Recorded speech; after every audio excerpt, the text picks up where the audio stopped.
بسم اللہ الرحمن الرحیم۔ روحانی چینل کے محترم سامعین السلام علیکم۔ ایک صبح قریش مکہ خوف و دہشت کے مارے ہڑبڑا کر نیند سے بیدار ہوئے، کیونکہ ان کی تمام مجالس میں یہ خبر گشت کر رہی تھی کہ محمد صلی اللہ علیہ وآلہ وسلم رات کی تاریکی میں مکہ چھوڑ کر چپکے سے کہیں چلے گئے۔ لیکن قریش کے سردار کسی قیمت پر اس خبر کو ماننے کے لیے تیار نہیں تھے۔ وہ بڑی سرگرمی کے ساتھ بنی ہاشم اور اصحاب محمد کے ایک ایک گھر میں ان کو تلاش کرتے پھر رہے تھے۔ جب وہ حضرت ابو بکر کے گھر کی تلاش لینے پہنچے تو ان کی صاحبزادی اسما گھر سے نکل کر سامنے آئی تو ابو جہل نے ان سے پوچھا، لڑکی تیرا باپ کہاں ہے؟ مجھے نہیں معلوم وہ اس وقت کہاں ہے، انہوں نے جواب دیا۔ اس کے جواب پر وہ آگ بگولا ہو گیا اور ہاتھ اٹھا کر ان کے چہرے پر ایسا زوردار تھپڑ مارا کہ ان کی بالی کان سے نکل کر زمین پر گر پڑی۔ جب قریش کو اس بات کا یقین ہو گیا کہ محمد صلی اللہ علیہ وآلہ وسلم واقعی مکہ چھوڑ کر نکل گئے ہیں تو ان کا جنون اپنی تمام حدوں کو پار کر گیا۔ انہوں نے کھوجیوں اور سراغ رسانوں کو اس راستے کی نشاندہی کے کام پر لگا دیا جس سے وہ گزرے ہیں۔ وہ خود بھی ان کے ساتھ تلاش میں نکل پڑے۔ تلاش کرتے کرتے وہ غار ثور تک پہنچے تو سراغ رسانوں نے کہا کہ تمہارا مطلوبہ شخص اس غار سے آگے نہیں بڑھا، اور ان کی یہ بات غلط بھی نہ تھی، کیونکہ رسول اللہ صلی اللہ علیہ وآلہ وسلم ان کے رفیق سفر اس غار کے اندر تھے اور قریش ان کے سروں پر کھڑے تھے۔ یہاں تک کہ حضرت ابو بکر نے جب ان کے قدموں کو غار کے اوپر حرکت کرتے ہوئے دیکھا تو ان کی آنکھیں اشک آلود ہو گئیں۔ یہ دیکھ کر رسول اللہ صلی اللہ علیہ وآلہ وسلم نے ان کے اوپر ایک عتاب آمیز اور محبت بھری نگاہ ڈالی تو انہوں نے آہستہ سے کہا کہ خدا کی قسم، میں اپنی جان کے خوف سے نہیں رو رہا، بلکہ مجھے اس خوف سے رونا آ رہا ہے کہ کہیں آپ کو کوئی گزن نہ پہنچ جائے۔ آپ نے فرمایا، اے ابو بکر گھبراؤ نہیں، اللہ ہمارے ساتھ ہے۔ آپ نے پورے سکون کے ساتھ کہا۔ پھر اللہ تعالیٰ نے صدیق اکبر کے دل پر اطمینان اور سکون نازل فرما دیا اور وہ قریش کے قدموں کو دیکھتے رہے۔ پھر انہوں نے کہا، اے اللہ کے رسول، اگر ان میں سے کسی کی نظر اپنے پاؤں پر پڑ گئی تو وہ ہم کو ضرور دیکھ لے گا۔ ابو بکر، ان دو شخصوں کے متعلق تمہارا کیا خیال ہے جن کا تیسرا ساتھی اللہ تعالیٰ ہو؟ آپ نے ان کو تسلی دیتے ہوئے فرمایا۔ اور اسی وقت انہوں نے ایک قریشی نوجوان کو یہ کہتے ہوئے سنا، آؤ چلے غار کے اندر دیکھتے ہیں۔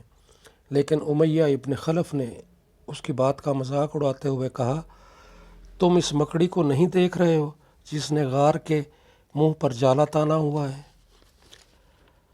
خدا کی قسم، یہ محمد صلی اللہ علیہ وآلہ وسلم کی پیدائش سے بھی پرانا ہے۔ البتہ اس وقت ابو جہل نے کہا، لات و عزیٰ کی قسم، میرا خیال ہے کہ وہ یہیں کہیں ہم سے قریب ہی موجود ہے۔ وہ ہماری سب باتیں سن رہے ہیں اور ہماری ساری کارروائیاں دیکھ رہے ہیں۔ ان کے جادو نے ہماری آنکھوں کے اوپر پردہ تان دیا ہے۔ تاہم قریش کے لوگ نہ تو رسول اللہ کی تلاش سے دستبردار ہوئے اور نہ ان کے تعاقب کرنے کے ارادے سے باز آئے۔ چنانچہ انہوں نے مکہ اور مدینہ کے درمیان طویل راستوں پر پھیلے ہوئے قبائل میں یہ اعلان کرا دیا کہ جو شخص محمد صلی اللہ علیہ وآلہ وسلم کو کسی بھی حالت میں ان کے سامنے پیش کرے گا اس کو انعام کے طور پر 100 بہترین اونٹ دیے جائیں گے۔ سراقہ بن مالک مدلجی نے بھی یہ اعلان سنا۔ 100 اونٹوں کا یہ اعلان سنتے ہی سراقہ کے دل میں حرص نے سر اٹھایا۔ سراقہ نے اپنی زرہ پہنی، بدن پر ہتھیار سجائے اور گھوڑے پر سوار ہو کر اسے سرپٹ چھوڑ دیا تاکہ قبل اس کے کہ کوئی دوسرا شخص محمد صلی اللہ علیہ وآلہ وسلم کو گرفتار کر کے قریش کا مقرر کردہ انعام حاصل کرنے میں کامیاب ہو جائے، وہ خود ان کو پکڑ لے۔ سراقہ اپنے قبیلے میں چند ماہر شاہ سواروں اور مشہور بہادروں میں سے تھا۔ وہ ایک تجربہ کار سراغ رساں، کامیاب قیافہ شناس، خطرات کے بالمقابل ثابت قدم رہنے والا، نہایت ہوشیار اور عقل مند اور ایک اچھا شاعر تھا، اور اس کا گھوڑا بھی بہت ہی عمدہ نسل کا تھا۔ وہ تیز رفتاری کے ساتھ قطع مسافت کرتا ہوا اپنی دھن میں مگن منزل کی طرف بڑھتا چلا جا رہا تھا کہ اچانک اس کے گھوڑے نے ٹھوکر کھائی اور وہ اس کی پشت سے نیچے آ رہا۔ اس نے اسے بدشگونی پر محمول کیا اور گھوڑے کو برا بھلا کہتا ہوا اس پر سوار ہو گیا۔ تھوڑی دور جاتے جاتے گھوڑے کو دوبارہ ٹھوکر لگی۔ اس نے اور زیادہ بدشگونی محسوس کی اور واپسی کا ارادہ کرنے لگا، لیکن 100 اونٹوں کے لالچ نے اس کو اس ارادے سے باز رکھا۔ سراقہ اپنی جگہ جہاں اس کے گھوڑے نے ٹھوکر کھائی تھی ابھی زیادہ دور نہیں گیا تھا کہ اس کی نگاہیں رسول اللہ صلی اللہ علیہ وآلہ وسلم اور ان کے ساتھی پر جا پڑی۔ اس نے اپنا ہاتھ کمان کی طرف بڑھایا، لیکن وہ اپنی جگہ پر جم کر رہ گیا، کیونکہ اس نے دیکھا کہ اس کے گھوڑے کی ٹانگیں زمین میں دھنس رہی ہیں اور سامنے سے دھواں اٹھ کر اس کی اور اس کے گھوڑے کی آنکھوں کے سامنے حائل ہو رہا ہے۔ اس نے گھوڑے کو ایڑ لگائی، مگر اس کے پاؤں اس طرح مضبوطی کے ساتھ زمین میں پیوست ہو گئے تھے جیسے ان میں لوہے کی میخیں ٹھوک دی گئی ہوں۔ تب اس نے رسول اللہ اور ان کے رفیق کی طرف متوجہ ہو کر عاجزانہ لہجے میں کہا، میری بات سنیے، آپ دونوں اپنے رب سے دعا کیجئے کہ وہ میرے گھوڑے کی ٹانگیں زمین سے نکال دے۔ میں وعدہ کرتا ہوں کہ آپ کے تعاقب سے باز آ جاؤں گا۔ اور رسول اللہ صلی اللہ علیہ وآلہ وسلم نے اس کے لیے دعا فرما دی اور اللہ تعالیٰ نے اس کے گھوڑے کے پاؤں زمین سے نکال دیے۔ لیکن جیسے ہی اس کے گھوڑے کے پاؤں زمین سے نکلے، اس کا لالچ اثر نو حرکت میں آ گیا اور اس نے گھوڑے کو جو ہی ان کی طرف بڑھایا، اس کی ٹانگیں اب کی بار پہلے سے بھی زیادہ زمین میں دھنس گئیں۔ اس نے پھر ان دونوں کو مدد کے لیے پکارتے ہوئے کہا، آپ میرا زاد راہ، سامان و اسباب اور میرا اسلحہ لے لیں۔ میں خدا کو گواہ بنا کر اس بات کا عہد کرتا ہوں کہ اپنے پیچھے آنے والے تعاقب میں لوگوں کو واپس کر دوں گا۔ لیکن ان لوگوں نے جواب دیا، ہمیں تمہارے زاد راہ اور سامان کی کوئی ضرورت نہیں، تم صرف ہمارا پیچھا کرنے والے لوگوں کو لوٹا لے جانا۔ پھر آپ نے اس کے لیے دعا فرمائی اور گھوڑے کی ٹانگیں آزاد ہو گئیں۔ سراقہ نے واپسی سے پہلے ان لوگوں کو پکار کر کہا، ذرا رکیے، مجھے آپ سے کچھ باتیں کرنی ہیں۔ خدا کی قسم، میری طرف سے اب کوئی ایسی حرکت صادر نہیں ہوگی جو آپ لوگوں کو کسی قسم کا نقصان پہنچائے۔ تم ہم سے کیا کہنا چاہتے ہو؟ انہوں نے رکتے ہوئے پوچھا۔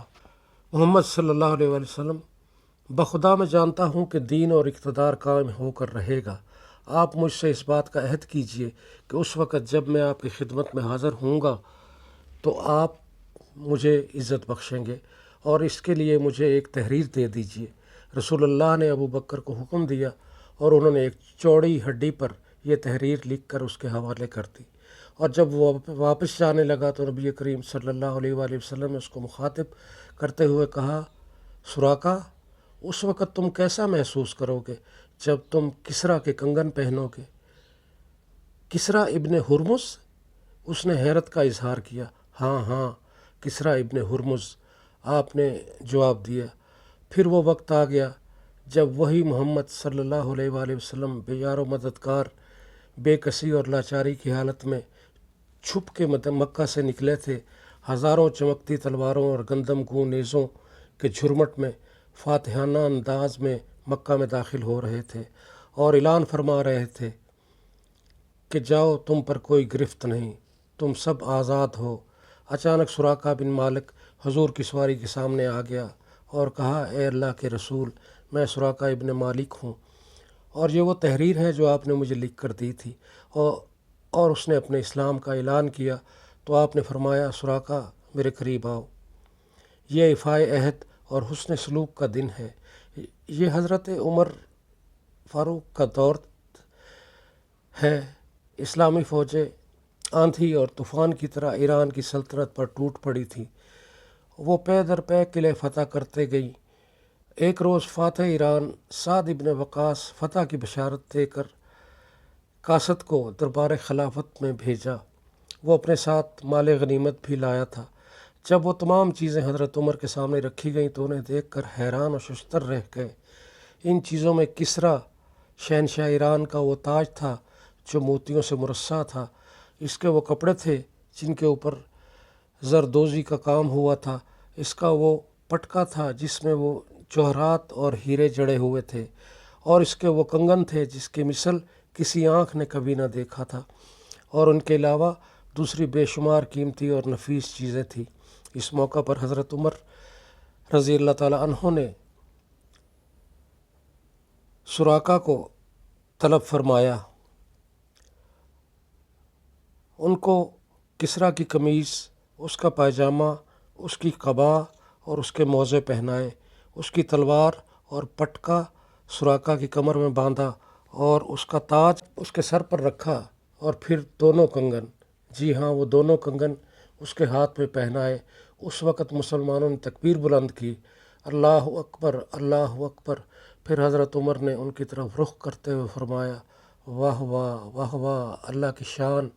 بنی مدلج کا ایک معمولی بدو اور اس کے سر پر شہنشاہ ایران کسریٰ کا تاج اور ہاتھوں میں اس کے کنگن، اور یوں حضور صلی اللہ علیہ وآلہ وسلم کی پیشین گوئی جو انہوں نے سفر ہجرت کے دوران فرمائی تھی، وہ حضرت عمر فاروق کے دور خلافت کے آخری دنوں میں پوری ہو گئی۔